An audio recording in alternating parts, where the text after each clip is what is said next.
agregado está la llamada democracia participativa, que es la democracia representativa más ciertos instrumentos. Básicamente, podemos decir dos: la iniciativa popular y la consulta popular o el referéndum o el plebiscito. La iniciativa popular es como lo que estamos viendo hoy en México. Se reglamenta, se norma, un conjunto de ciudadanos tiene que solicitar la modificación a una ley, la derogación a una ley, pueden ser incluso referéndums constitucionales, pero son grupos de ciudadanos que se organizan, que juntan un número mínimo que cambia de legislación en legislación, de país en país, de región en región, y si se cumplen los requisitos legales, se convoca a una consulta popular o a un referéndum o, como sinónimo, un plebiscito. Por eso, en la democracia participativa significa que las y los ciudadanos tenemos un poder mayor que en las democracias representativas. Es decir, si nosotros como ciudadanos consideramos que los representantes populares no están tomándonos en cuenta para promulgar una ley, para modificar una ley o para derogar una ley, podemos juntarnos, juntar un número de firmas necesarias, suficientes, para que se convoque de manera legal a una consulta popular o un referéndum. Algo que el PRIAN nunca nos acostumbró en México.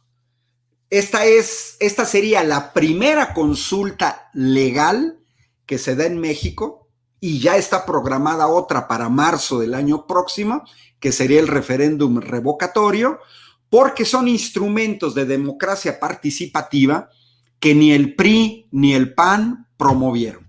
Ellos querían tener las manos libres para que estos supuestos representantes populares hicieran lo que les indicaba el poder ejecutivo.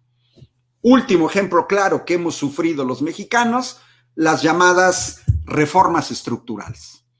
La reforma laboral, que legalizó el outsourcing; la reforma educativa, que le quitó estabilidad a todos los maestros y maestras del sector público; y la reforma energética, que abrió los contratos a privados en un sector estratégico, como lo es el sector energético. Bueno, pues, ciudadanas y ciudadanos de México, hoy tenemos la posibilidad de que se nos consulte en algo. Y miren, esto es normal y natural en otros países. Por ejemplo, Italia, que no tiene nada de exclusivo, ¿eh? Seleccioné algunos ejemplos relevantes. En Italia, desde 1946, quiere decir en los últimos 70 años, más o menos, se han llevado a cabo 74 referéndums nacionales, de los cuales 67 han sido para abrogar leyes, para derogar leyes. Se ha llevado a cabo un referéndum institucional, un referéndum consultivo y 4 referéndums constitucionales.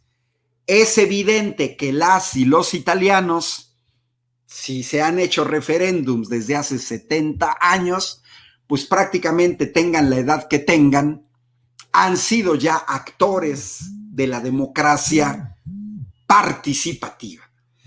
Hoy las generaciones de italianas e italianos están acostumbrados a que se les consulte, están acostumbrados a ellos solicitar consultas populares.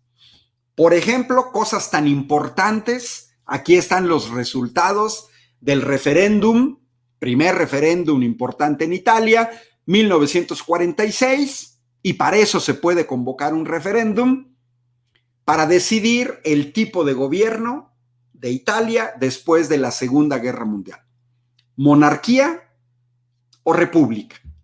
Y la mayor parte de los italianos dijeron república. por un poco porcentaje, y por eso es que Italia es una república y no una monarquía, aunque sea más o menos ficticia o más o menos artificialona, como las monarquías en el Reino Unido, en España, en Holanda. O, por ejemplo, tenemos el caso reciente de 2016 del llamado Brexit, en donde se consulta a la población para decidir si el Reino Unido se mantiene o no se mantiene en la Comunidad Europea. Y la mayoría de los habitantes del Reino Unido, que no nada más son los ingleses, también votaron los irlandeses del norte, los escoceses, los habitantes de Gales, decidieron salir de la Comunidad Europea. Y lo hicieron con un instrumento de la democracia participativa. Es decir, no fue el gobierno, no fue la Cámara de los Comunes, no fue Boris Johnson, no fue el primer ministro a decidir la salida del Reino Unido de Europa. No, fueron los ciudadanos. Acabamos de ver en abril de 2020 un referéndum en Chile, porque no se crea que nada más es Europa, en donde la mayoría de los chilenos, más del 70%, decidieron que querían una nueva constitución. Fíjense el calibre de lo que significa la democracia participativa. Tipo de gobierno, estoy en la Comunidad Europea, quiero una nueva constitución y además voy a decidir de qué manera se redacta esta nueva constitución. Esto lo acabamos de ver en Chile. O muchos recordarán en 2016 un referéndum, consulta popular que se hizo en Colombia para terminar con un conflicto armado que lleva décadas o que llevaba décadas en ese país. También para eso se consulta a la gente. Muy famosos dos referéndums, 2014, 2017, en Cataluña, en donde la mayoría de los catalanes que acudieron a votar quieren la independencia de España. Los dirigentes de catalanes que convocaron a ambos referéndums han pagado el precio, porque aquí estamos hablando de referéndums más polémicos, en donde las autoridades españolas aplicaron todo el rigor de la ley, porque los catalanes, o muchos catalanes, o quizás la mayoría de los catalanes, se quiere separar de España. Hubo hasta intervención de la Fuerza Armada, fueron detenidos los líderes, los acaban de indultar apenas Pedro Sánchez, y de ese calibre, hasta para la independencia, entra la democracia participativa. Pero no se crean que solamente es para eso. No, son para cosas más banales o de un menor calibre. Por ejemplo, en 2007 hubo un referéndum en Berlín para ver si se mantenía operativo el aeropuerto de Tegel o no. O en Francia, en 2016, en donde la zona sureste de Francia, parte de los ciudadanos querían que se aprobara un aeropuerto y otros no. Se fueron a referéndum en esa zona de la Loira Atlántico y la mayor parte de la gente decidió que querían el aeropuerto y entonces el gobierno construye el aeropuerto. Y pueden ser muchos temas. Miren, en Italia en 1993 se consultó sobre el tipo de sistema electoral que se quería.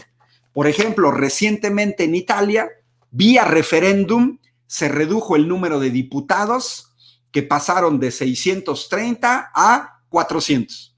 Italia, un país de tamaño la mitad de México, con la población de la mitad de México, tenía 630 diputados en su Cámara de Diputados. México tiene 500.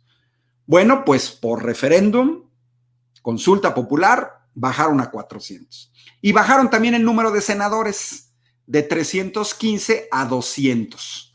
Siguen teniendo más que México, que tenemos 128. Hubo un tiempo en que teníamos 64. Entonces, por ejemplo, con referéndum, los italianos han eliminado tres secretarías de Estado: Agricultura, Turismo, Participaciones Estatales. Quitaron el financiamiento público a partidos, deciden incluso sobre quién tiene que dirigir las cajas de ahorro, que son casi verdaderos bancos. En un solo día se echaron 8 referéndums juntos, de los cuales los electores dijeron pues que sí. En los 8 dijeron que sí. Y el más importante es que cambian incluso leyes electorales para elegir a los senadores. O en 1995, ese día, 11 de junio, votaron 12 referéndums. Ganó el no en 3. El más importante tenía que ver con una ley muy particular. También había que modificar sistema electoral. O en 1997, 7 referéndums. Fíjense, en un solo día los italianos echan 8 referéndums. En México, sobre todo la derecha, los medios de comunicación, el PRIAN, han hecho un verdadero escándalo por una primera consulta popular.